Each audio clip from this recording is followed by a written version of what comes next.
Let's get into the markets now and get a perspective on commodities and global equities. Tony Sycamore from IG joins me. Good to see you, Tony. Let's start with oil. I mean, this big slump, it's a near 5-year low for oil.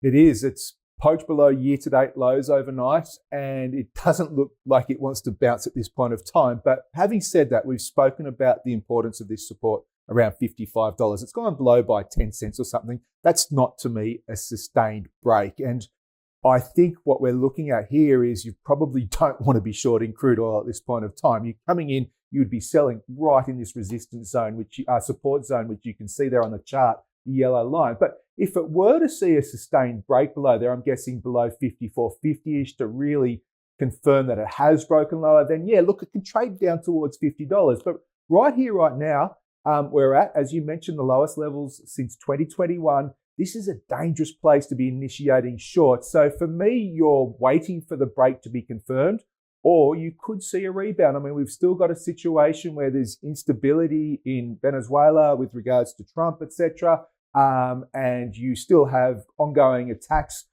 between Ukraine and Russia on energy infrastructure. So for me, it is wobbling. We know that oversupply is a concern. The Chinese data, which we saw in the start of this week, absolutely woeful. And that's combined to get crude oil here, but we need to see it break below here.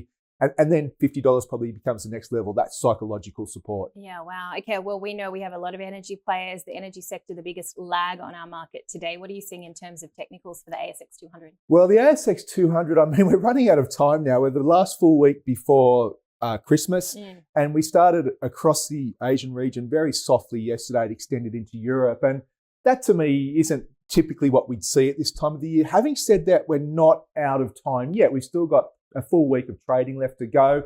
It is holding above this 85.60 support at this point of time, and it's also holding above the 200-day moving average. One thing I will note is, for anyone that's ever wondered if Bitcoin and the ASX 200 are correlated, the low in the ASX 200 and Bitcoin was on the same day in this cycle on the 21st of November. So I guess to a degree, it's also representative of the risk sentiment that is currently playing out in markets with regards to Bitcoin. But by and large, you know, we're holding above the 200-day moving average. We are in a seasonally bullish time of the year. I'm not giving up on that rally coming through just yet.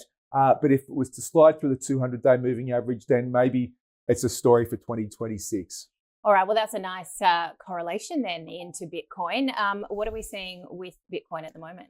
Bitcoin, the rally from that low from the 21st of November has been what I would describe as a corrective or a counter trend rally. It has been tepid. It got up to that 95,000 resistance level we've spoken about, and then it rolled over. And again, if we're talking about risk sentiment and the time of the year we're currently about to enter or have entered, it's not the time to be going aggressively short risk assets. It's just, you know, the technicals aren't great, but we've also got to overlay that with other things as well. So I would probably say that while we hold above, probably 85,000-ish, which is where we are at this point of time, there's still a chance we can chop a little bit higher up towards 95,000 to 100,000, but it doesn't change the ultimate picture that this is a corrective bounce here in Bitcoin. It would need to do a lot more work to get back above initially 100K and then above that 200-day moving average to suggest that the uptrend has returned. And there's no evidence of that right now.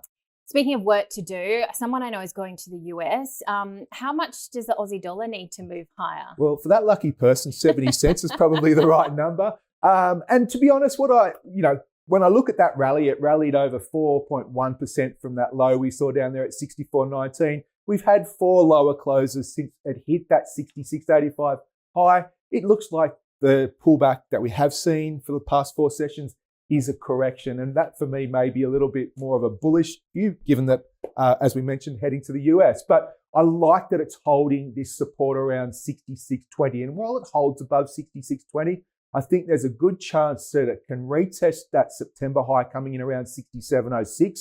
And then the top of that trend channel comes in around 67.40 to 67.50. So if it got up there in the next 2 weeks, I'd be very, very happy with that.